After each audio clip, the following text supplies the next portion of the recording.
philosophers I had immersed myself with over all those years at their word. In a presidential candidate, they were looking for a fellow Christian who had an unwavering track record of defending and promoting their core issues: opposition to abortion and LGBTQ rights, and promotion of their religious liberty. When Donald Trump announced his candidacy in June 2015, I was deeply skeptical that he would be their man. He did not even try to tell a personal salvation story or display the most rudimentary Bible knowledge. Instead, he was enthralling the alt-right, a once fringe movement of white supremacists and neo-Nazis that was, alarmingly, finding a foothold in mainstream politics as Trump buoyed them with his cruel nativism and casual racism. But as Trump energized this sordid faction, he simultaneously drew the attention of curious white evangelicals, many of whom also responded to his racist, anti-immigrant, and anti-Muslim rhetoric, cheering it as a brave assault on political correctness. As I watched it unfold and talked to white evangelical leaders and voters on both sides of the Trump question, one thing became clear. As a Christian, Trump was a work in progress. But God had a plan. Trump was a strong leader, a rich man, a successful real estate mogul. He could fix what was broken. Politicians, even Republicans, who weakly gave in to the liberal ideas that had ruined America and restore America's true redeemers to their rightful place in American political leadership. Trump might still be a baby Christian in the eyes of some of the evangelical leaders who decided to back him, but he was nonetheless anointed for this time and place. The aha moment, then, was not something particular Trump said or did, but the realization that Trump was the strong man the Christian right had long been waiting for.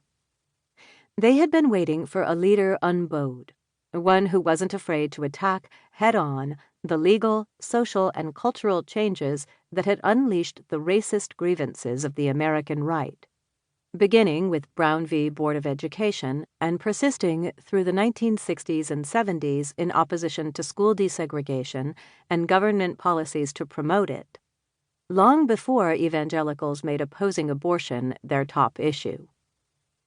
Those grievances never went away.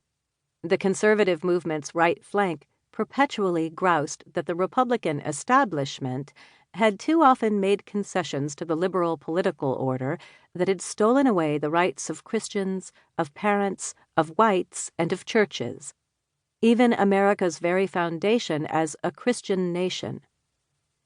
Because of the feebleness of the Republican establishment, this thinking went, political correctness had made it taboo even to question that liberal order, much less destroy it. Trump might not be able to correctly cite a single Bible verse, but his fearless, impulsive campaign was, after years of spineless establishment Republicans, finally putting political correctness in its place. Horse race political coverage is ill-equipped to tell this story, with its relentless focus on daily or even hourly tweets and spats, and its fixation with instant reactions and who trolled whom.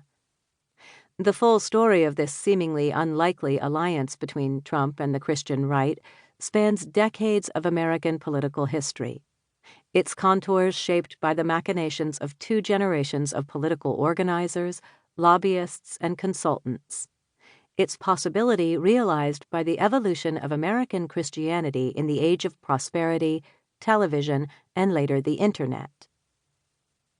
Understanding how the Trump presidency happened, and why conservative white Christians continue to guard it like loyal subjects of a besieged monarch, requires a thorough accounting not just of the Trump moment but also of the conditions that led to him, and that could lead to another Trump in the future. I was born in 1964, the year the Civil Rights Act became law. I was 9 when the Supreme Court struck down the criminalization of abortion. I was 10 when Richard Nixon resigned the presidency in disgrace. I was raised to believe that despite the jagged trajectory of civil rights in the United States, there was a political consensus.